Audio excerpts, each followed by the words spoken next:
Hey, Strategy Simplified. If you've been listening to the podcast for more than a year or two, you'll probably recognize the name Stax. We've done multiple episodes with this private equity consulting firm, and today I'm excited to share a different perspective on the firm. So this episode, Jenny Rae chats with Roy Lockhart, a managing director and who leads the exit planning and sell side practice at Stax and has been involved in over 100 deals in close to 15 years. He has some really amazing experience that you're gonna want to hear. The episode, Jenny Rae and Stax break down the key reasons Roy has stayed with Stax for so long, what career development looks like at the firm, advice for young professionals, Stax's integrated approach to private equity consulting, and an amazing story about one of Roy's most memorable client projects. Finally, spoiler alert, Stax is hiring for a number of roles. Make sure to see the link in the show notes to see which roles are open right now, see the requirements, and to submit your application. Without further ado, here is this episode with Roy Lockhart of Stax. I'm Jenny Rae LaRue, the Managing Director of Management Consulted, and we're really excited to be here today with Roy Lockhart. Roy serves as a managing director in the Boston office of Stax, offering almost 15 years of experience providing strategic counsel to a range of clients across the private equity investment ecosystem. Additionally, he leads Stax's sell side and exit planning practice, supporting equity sponsors, management teams, and investors in developing investor-friendly narratives to drive successful capital raises and exits. Roy is based in Boston and holds a Bachelor of Arts in History from Bates College. Welcome, Roy, to the Strategy Simplified podcast. We're excited to have you. Thank you, Jenny. Appreciate it. I'm excited to be here. Well, we're going to just kick off by asking if you could quickly catch up our audience on the work that Stax does and the firm's special sauce. Can you give us just a broad? Yeah, absolutely. So Stax, we are a consulting firm, and both our work and our special sauce are integrated and intertwined together. Our focus specifically is on private equity consulting, so supporting PE sponsors, deal teams, operating teams, portfolio companies, kind of everything and anything and everything within a private equity fund and the private equity deal life cycle. It would encompass the work that we do. The way we think about it is our work spans from the earliest stages of private equity, of a potential private equity investment, ranging well before there's a specific asset in mind or a specific investment in mind. We work with a lot of our partner and client funds on thesis development, understanding what types of investments, what types of themes could there be potential opportunities in? Are there specific areas within verticals, specific business models that they should build a thesis around over the course of a couple of years? Following that, we'll help them identify or even define what an attractive investment looks like within, under the umbrella of one of those theses, or even within a given vertical or again, business model. And then that flows straight into, the more traditional commercial due diligence support, where we'll help them vet potential investments, dig into markets, make sure that there aren't any major issues with potential assets they're evaluating, but also more importantly, help them understand and go into an investment with a plan for how to grow the business or how to grow the asset following acquisition. And then that obviously logically flows right into our support for portfolio teams, portfolio ops, management teams within private equity funds. We do anything and everything to really support portfolio company growth and optimization. Things like pricing optimization studies. How should you price products? How should you bundle and package products? How should you think about discounting, sales team incentives, all of that type of stuff?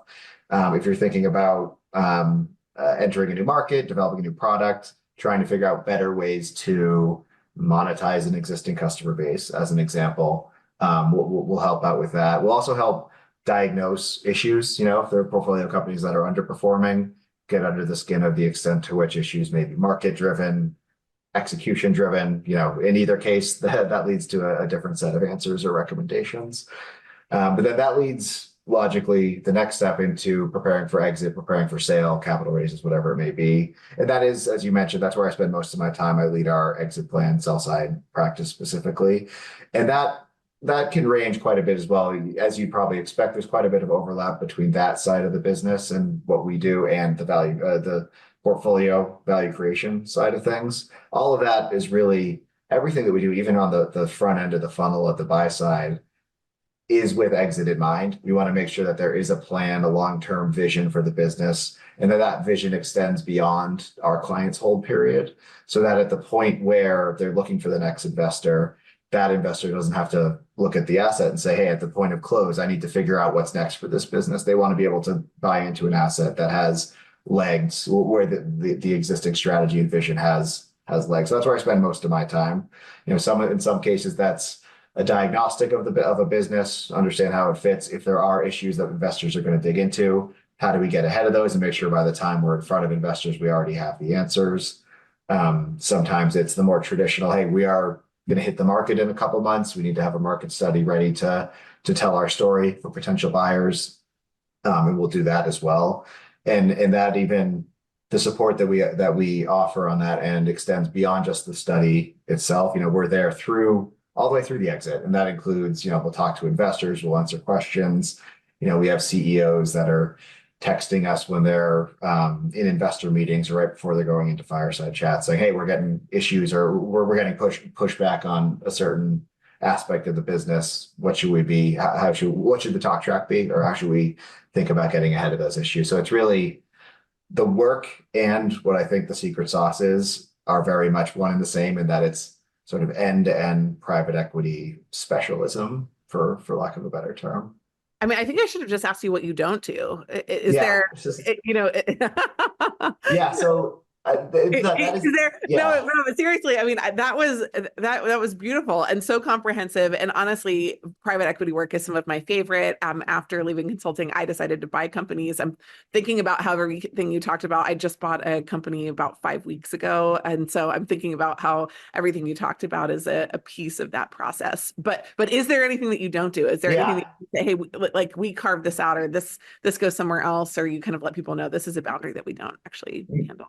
Yeah, so we don't do tech diligence on, like we do a lot of software work. We're not going to do any of the tech diligence on the kind of under the hood for the product itself, for the software. Exactly. We do partner with people who do that as part of the diligence work that we do. So we don't do that.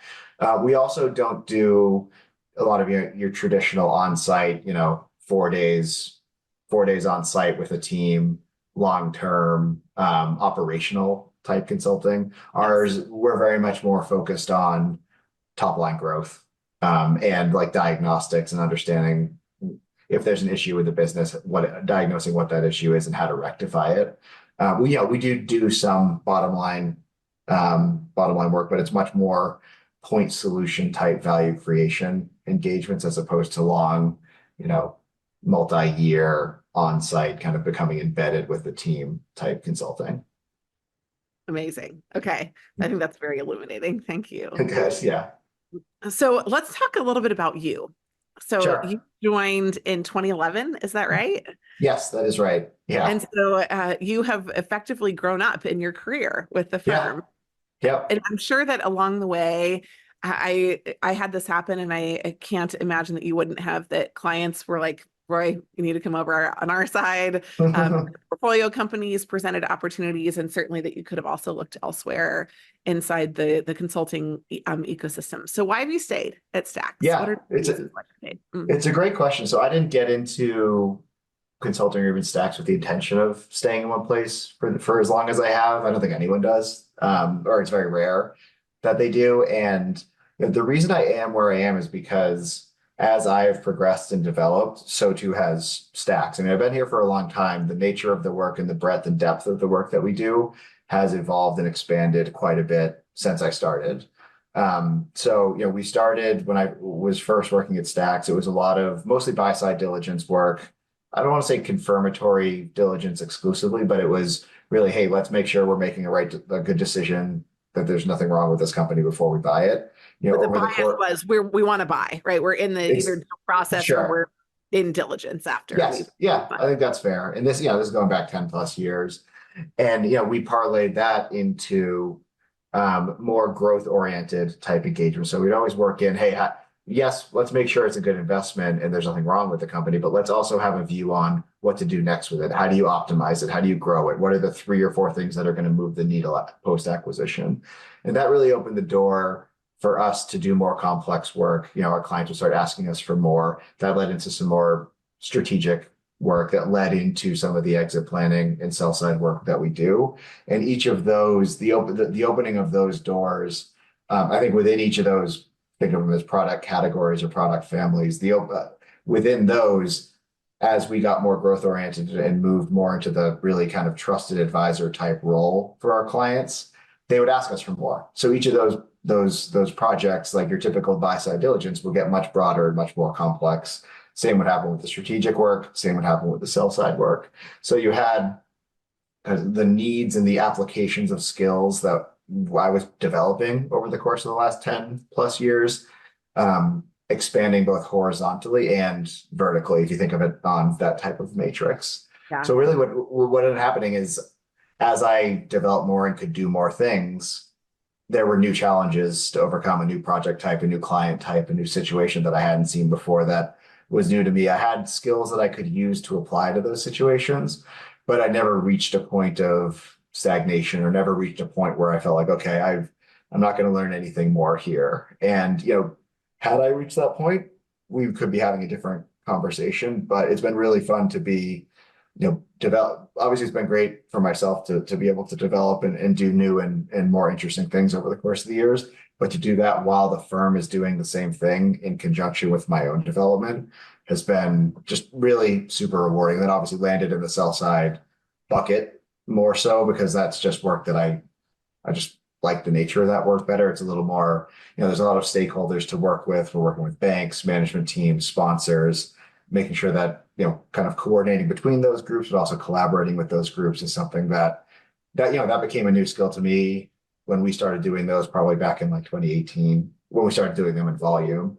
So you can kind of see how there's sort of an endless progression, both by nature of the work that we're doing, but also by the nature of how Stax invites or proactively tries to expand what we're doing as those opportunities come.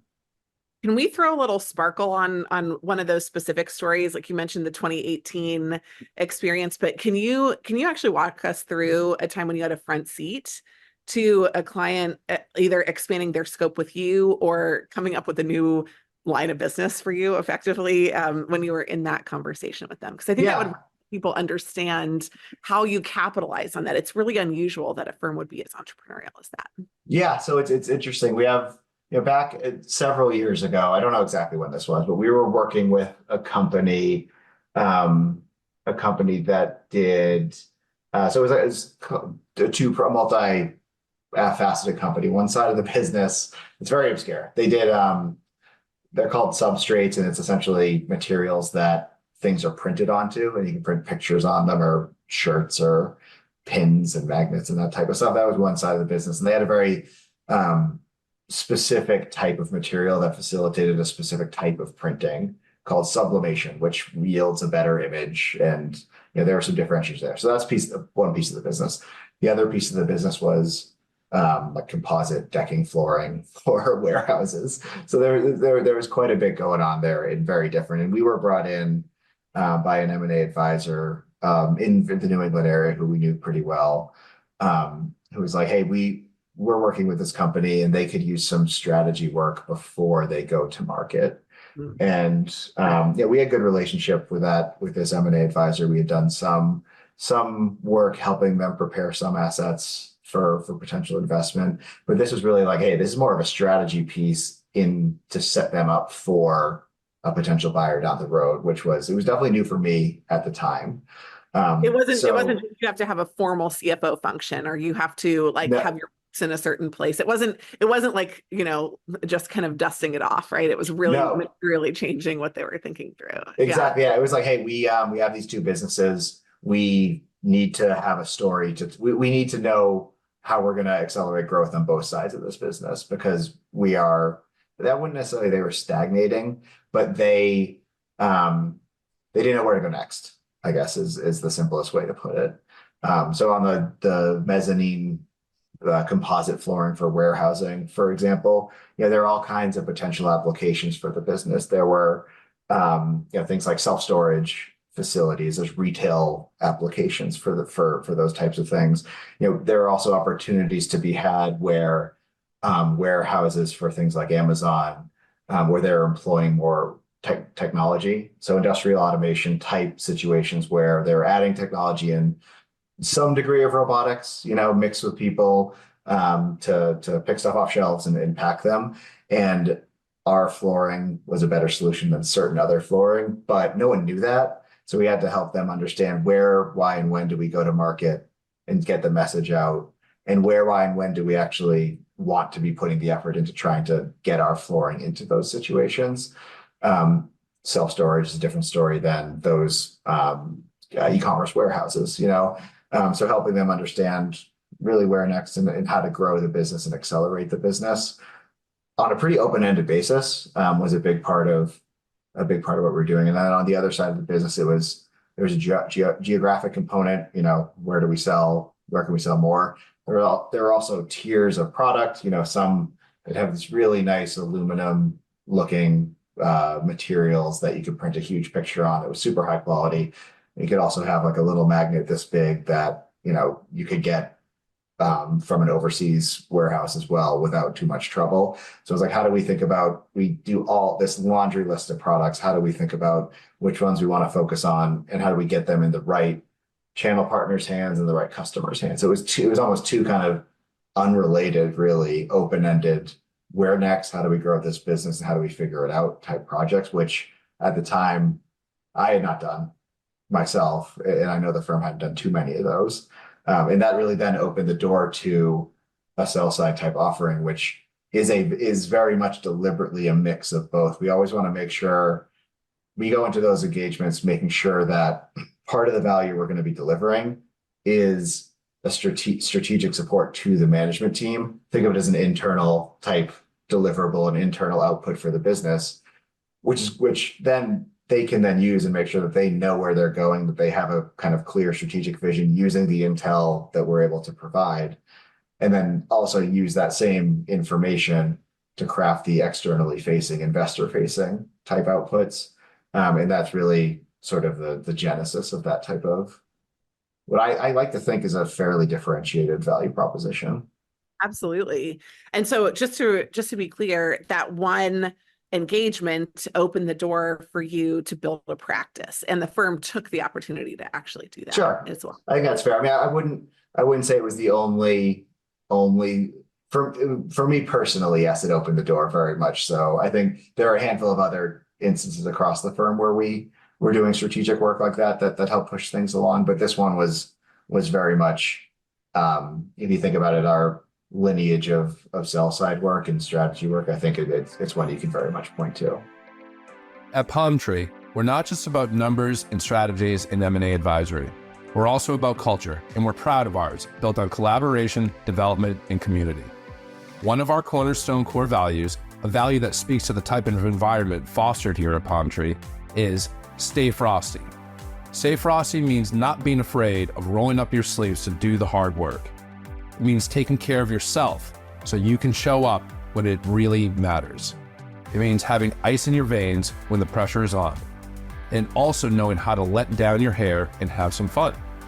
If you picture yourself as a stay frosty type of person, and you are seeking more than just a job, but a place where you can truly grow your career and your M&A skill set, reach out and inquire about opportunities at Palm Tree. There is a link in this episode's show notes where you can learn more and apply. Heads up, consulting candidates. This is Japheth quickly popping in here to let you know what I'm sure you are already aware of, but application deadlines for McKinsey, Bain, and BCG are coming up soon for undergraduate and specialty master's students. Specifically, Bain's first deadline is July 7th, BCG's July 17th, and McKinsey's August 8th. Find all the deadlines at the link in this episode's show notes, but highly recommend making sure your resume is highlighting your best attributes. If you'd like to work with our team on some custom resume edits, or if you need resume edits and case prep help, look into Black Belt. More info at the links in this episode's show notes. We'd love to help you put your best foot forward come application time. All right, let's get back into the show. Well, switching gears a little bit, I understand that Stax doesn't utilize the upper out model, and many firms are very famous for this. You've spent 2 years in one role, and then 1 year after promotion, and then you go to business school, and then you come back, and you're very much, on the conveyor belt, right? Of consulting. But why don't you do that? And what are the advantages of not doing it that way? Yeah, I mean, the reason we don't do it is because there's a lot of value in keeping people that are good at their job. As simple as that sounds. Like why send them away if they're actually good at what they're doing? Yeah, there's a ton of institutional knowledge and experience with doing the types of projects we do for the clients we do it for, that, some people that have worked at Stax in the past are really happy and really enjoy a given role. They reach a certain level and they say, hey, I enjoy owning a work stream. I enjoy managing a project. I enjoy doing this. I don't really have any interest in doing anything beyond that. That doesn't negate the value that they're providing the firm at that level and in those applications. And they're incredibly valuable examples for new hires and people that are being onboarded, learning skills. We have people that have incredibly deep and long-term experience doing these types of private equity projects at every level. So managing the project itself, running a given work stream, executing work streams, executing specific research tasks, all of those types of things, because they've been doing it for so long. And that is sort of an inbuilt training and onboarding mechanism, because we don't have to retrain the trainers every couple of years, because they're all, like you said, being conveyor belted beyond that role. And I think that's made a huge difference for us. It's also a byproduct. We're not very hierarchical, period. So you don't have to reach a certain point to have meaningful contributions or to have direct client exposure, to be answering questions directly to our clients. And that also puts a little bit less pressure on individuals to, hey, for me to actually have an impact, I need to get to level X. That's just not the case at Stax. And I think it's a good thing. Now, on the other hand, if it's not clear when your career is developing or how, what is the system for that? So how do people actually participate in career development, and does it change as you move up inside work? Yeah. So a good thing is at Stax is that you're right. It isn't up and out, but there is pretty good clarity around what the progression looks like. There's two sides of the fence in terms of career development at Stax, and one is informal and one is very formal. On the formal side, we have a very good onboarding program. We have a very, very clear kind of outlines for roles and structures. We have training materials available. We have a training curriculum for everybody. We also have a very robust, I'd call it, mentor program, where every person has an advocate for them whose real part of their job is to facilitate and support that individual's career progression. They work with them to make sure they know what they're working on, what are they already good at, and what do they need more exposure to, what types of projects do they need access to, what types of team structures do they need access to, what kind of stretch situations would be ideal for them.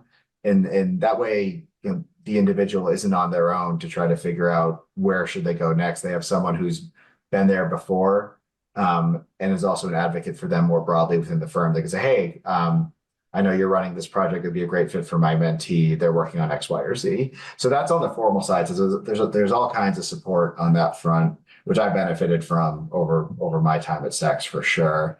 But that is more framework-esque, I would say. I think the real crux of development comes from just on-the-job experience. I mean, there's nothing that you can't learn any more than you learn from being on a consulting project and being face-to-face with our clients, listening directly to them, hearing what their issues are, hearing how they react to the information and the implications and the insights that we're providing to them, and seeing how that changes the type of questions that they're asking.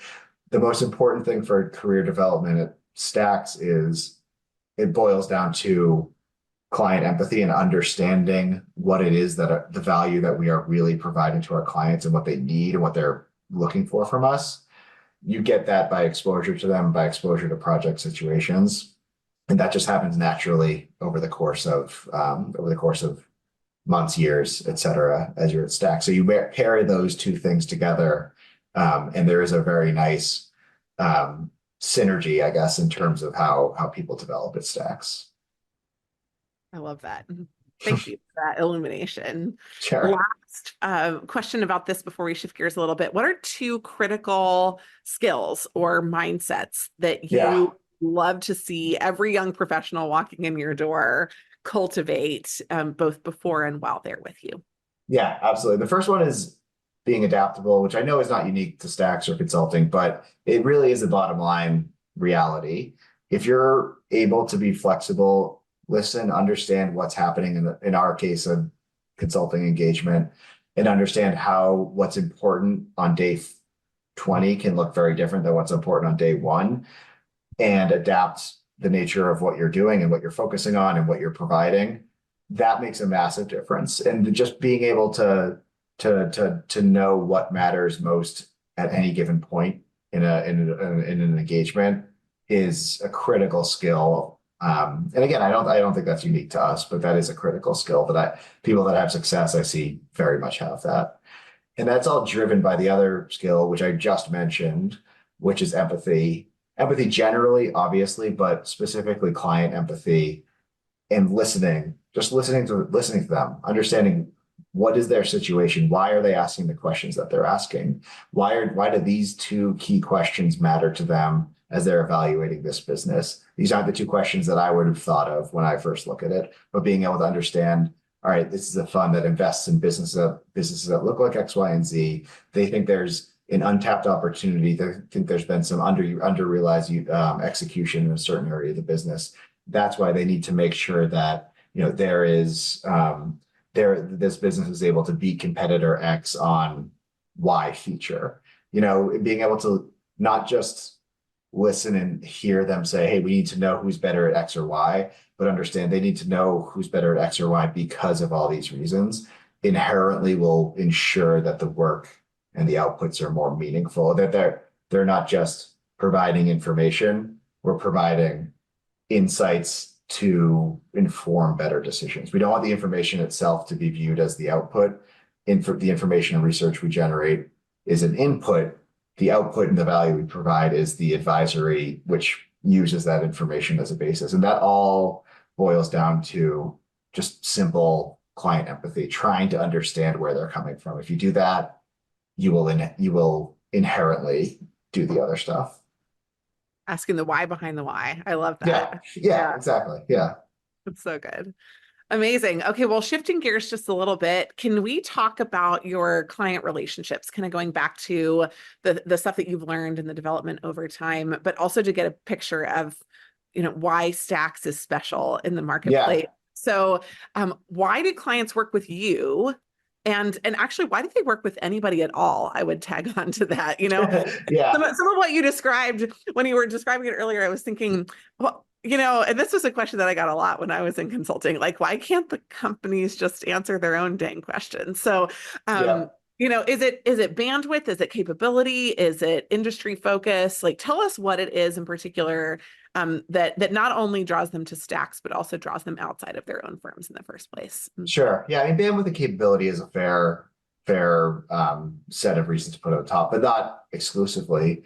That what I was just describing around advisory as an output, we generate a bunch of information, but that serves and that feeds into the advisory and the insights that we're able to provide, which really inform where next, what to do, how to think about this, all of those types of more advisory support elements as opposed to information support. That's really what people come to Stax for.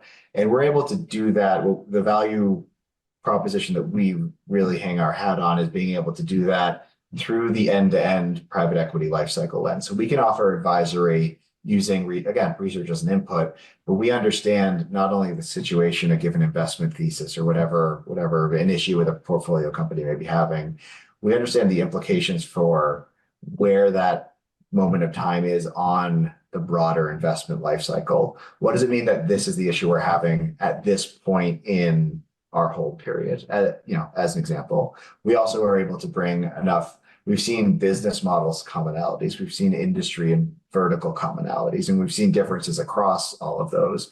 So the advisory and support that we're bringing is not specific or not narrowed to that individual project or situation. We're also bringing 30 years of experience doing this type of work focused specifically on private equity to the table. And that's something that our clients are not able, people can't do internally. We're yet to find someone who can do that internally. So that's really the value. It's not just a capability and capacity question. Obviously, that's a layer which might motivate someone to first pick up the phone if they don't know us. But they're not calling us for capability or capacity. They're calling us for advisory support that they can't get anywhere else. Amazing. Well, here's another one. So you've been involved in, I understand, 100 deals or more? More. What? A lot more. Yeah. Do you get a special luggage tag or like what do you get at 100 deals? Is there a trip to Cancun? Yeah. What is it? I don't even know. I'm waiting for it. I'm waiting for it to arrive in the mail, whatever it is. Tell them it's a house in the Hamptons and you're just waiting. Yeah, right. Or like, I guess in Boston, maybe, right? A Cape Cod, South Shore, something like that. Yeah. That would be great. Yeah, we'll put in a note for you. Thanks. So give us one specific kind of just like end-to-end example, right? And you mentioned one that we already talked about, the one that we put the sparkle on for the building of the practice. But if you have another one, just right, what was the client deal context? Why did they come to you? What actions did you take? And then ultimately what happened?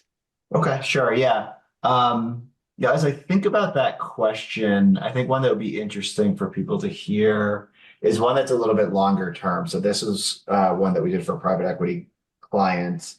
They had just acquired a business in the, call it, nonprofit ed tech space, and they did sort of scheduling type software solutions, mostly for K-12 situations, but not exclusively. So they had bought them, and they had a few other similar types of businesses that serve similar types of customers, but they existed independently of one another. So they brought us in to get some help and some external perspective on, how do these things fit together? How should we package the various capability sets, and how do those capability sets, once packaged, map to different end customer segments? Because we have a lot to work with here, but we don't necessarily know how to combine it and then where to aim it. So we spent quite a bit of time, we did a lot of in-depth research into really nonprofit world, education world, where these guys, the individual pieces all were serving. And we understood, we went to the market to really understand what are the pain points, what are the issues, what are the unmet needs that these groups have that, this type of kind of scheduling, CRM type technology can actually solve. And so over the course of a couple of weeks, we were able to figure out, there was a big hole in the nonprofit side of things for kind of a true tailor-made CRM function solution for the mid-market, for smaller organizations. Then the ed tech side of things, there need to be like district-wide communications, district-wide scheduling, that type of thing. Broadly speaking, and also some CRM type functions. So anyhow, went to the market and figured out, all right, collectively we have all these things. If you take all these things and look at what they do, and then you look at the markets that these things have their tentacles in, the unmet needs that these things collectively can address look like X and Y, and that's how we could bundle these capabilities together. So that's what we came back. We made some recommendations. Here's what we think the product should look like. Here's what we think the go-to-market should look like. There were two. There's an education one. There's a nonprofit one. And a lot of working sessions with the management team, with the PE team. It was really very rewarding and an interesting one that, developed some really good relationships over the course of that project. But then also saw it in action, and they brought the businesses together, and, it's a whole new company afterwards. No, not just because of what we did. Obviously, they were doing plenty of other stuff, but, that was a really fun one. And then we came back, I don't know exactly how long it was, maybe a year or two later, and we helped them sell the business. So we knew the business inside and out. We knew what they were aiming for and what the platform was supposed to should look like and what the market was looking for. They took some time and kind of built it out. And then they're like, hey, we've done this. We want to take it to market and sell it. So then we used a lot of the work we'd done previously, did a bunch of new research, and we turned that strategic vision from an internally facing like, hey, this is where we should be going, and this is what it should look like, into an externally facing, hey, this is what this business is today and where it's heading and what it could be. It goes back to a lot of the stuff that we were talking about at the outset. But being a part of from early on in the hold period all the way through to exit, and helping make sure we're telling a story where there's a nice kind of runway for the business and runway for the vision well beyond the initial hold period was super rewarding. One of my favorites over the course of the last 13 years that I've been at Stax. Amazing. And I'm guessing they made a little money. Yeah, they did fine. Don't worry about them. They're doing all right. We'll call them for that house. I'm sure they've got it like on back order or something. Yeah. Yes, I think you're right. Yeah. Okay. Last question, just last professional question is about the practice area, the exit planning and sell side practice. Sure. So, let's talk just about macroeconomic environment and the specific questions that your clients are asking you today. So, right, holding periods, interest rates, just all of the things that are affecting the climate. One of the things I've just been thrilled to find out is that Stax is still growing and your clients need you and they're still hiring you, right? Because we're hearing about this meltdown in private equity in so much of the news, but what your business is doing is not bearing out for that. But on the sell side, I bet you're getting a front row seat to it. So can you just tell us a little bit about what your clients are asking you for, if that's different than it has been before, and just out in the macro environment? Yeah, that's a really good question. So what they're asking us for is different now than it was 18 or 24 months ago. 2 years ago, almost every instance of a sell side was it a part of a sale process. So, we're going to market in a couple of months. We need to have a market study. We need to make sure we're telling our story. We need to get ahead of what the issues are going to be. And that was great. Like that's what the core product is supposed to be. Interest rates at zero, like there were probably plenty of buyers. Right? Exactly. Yeah. But what's happened since then is obviously the macro environment has become more challenging as interest rates. We know on the buyer side, from all the work we do on that front, the bar from investment committees has never been higher than it is right now. So we've had more, much greater degree of skepticism on the buy side at early stage, really from end to end for the process. So being able to tell a clear and concise story around exactly the stuff we were talking about earlier. Strategic vision for the business, making sure that there's still runway there, but also what's the downside risk and how do we get ahead of the downside risk here? So what the form that's taken is more and more exit plan, sell side work, which bleeds much further back into value creation and portfolio strategy. So we're doing more work where we'll do a couple of weeks of diagnostic on a company. This isn't just sponsor-backed businesses, and some of these are founder-backed businesses as well. They're looking for this type of help before they go to market, looking for a PE buyer. And what we're helping them do is they realize that there's going to be an incredibly skeptical market of buyers out there. So they want some help to understand, okay, what are buyers going to hate about this business? What are all the holes they're going to poke? What are the issues that we don't know about right now? That we're going to have to answer for once we get put in front of potential buyers. And so we'll do a lot of work to answer exactly that. But it's not just that. That's the downside of it. They also want to know, how can we tell what will be a compelling growth story? What's a growth story we can tell that when potential buyers are doing their own diligence work is going to hold up? They're going to hear confirmatory feedback from the market. So we're doing a lot of work that looks like that, which is called a diagnostic, a portfolio, or a strategic direction, strategy development, even that type of work. And then we'll say, okay, great, we've done that. Here's what we think you should do. Here's what we think you need to look like by the time you hit the market. And sometimes they'll say, okay, great, let's take that and let's do another week or two, and we'll turn that into something that can face the market and can go externally. Or they'll say, hey, we got a lot of work to do here. We'll call you back in a year and we'll make, I know it sounds crazy, but it's happened multiple times. And they'll have a much better outcome by doing it that way. But it's funny, it's all part of one big project for us. Sometimes there's just a 12-month break in the middle of it. But that form becoming less exception, more rule, I think is endemic and a byproduct of the macro issues that you were talking about earlier. And it's very funny because I still do a lot of buy side work as well. And it is the appropriate reaction to how skeptical buyers are. They just don't trust anything until they'll trust it eventually, but you need to help them, and you need to do everything you can to make sure that they have every reason to believe it. There's so much tire kicking that their toes are sore, right? Yes. Yeah. Yeah. I think that's right. I think that's exactly right.